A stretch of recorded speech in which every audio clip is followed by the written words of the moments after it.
Okay, I'm so excited about our interview today. She's an award-winning author, an actress who has made USA Today's bestsellers list. More importantly, she is dedicated to promoting children's literacy, education, and advocacy. And now she is continuing to encourage children to stand up for what they believe in and encourage them and engage them in their own communities.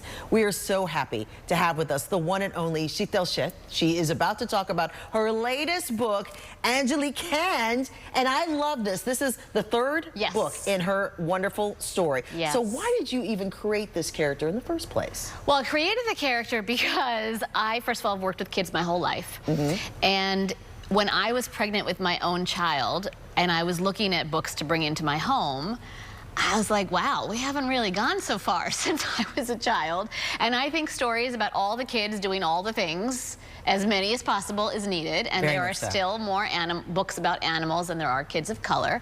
And then the books that I was finding with South Asians at the center of it were very much around holidays, religion. And I was like, do they know that we also play sports and go to school and play instruments and have all the same things that everybody else does? And so that's really where Anjali was born, and she's based on me as a kid, my friends as a kid, my kids as a kid, and really slice of life stories that show that we are just like everyone else with the other pieces sprinkled in. So what have people been saying? Because this is the 1, 2, 3. This is the third book in this beautiful collection. What is the feedback you've been getting from people, not only through the Indian community, the Asian community, but others as well, about her story and what it means to them? Kids in general keep telling me, thank you for writing books about things that actually happen in my life. Oh, I love because that. In each story, there is something that happens. There is conflict. There is stuff that they have to work through. They have to figure things out for themselves. They need to have agency. They need to kind of be like, okay, what do I feel about these things? These are things that kids are going through, and I think we should talk to kids at their level, not talk down to them.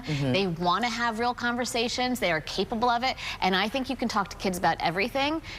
Obviously in appropriate language, depending on how aged they are, but you can absolutely talk about all the things. One thing I love about your latest version of Angelique's story is Angelique Hand. She goes to a community center all the time, and she learned that something is about to happen to it. So now she has to put her thinking cap on in order to do something about it. That kind of opens up the minds for children about, even though I may be little, may be small, may be a child, I can still make a difference. So why go this route? Did you have a community center that you used to frequent all the time as a kid? Well, I will tell you, this is really my love letter to every community organizer, every activist, every person who advocates for something in any way, because that is at the core of everything that I grew up doing and I love.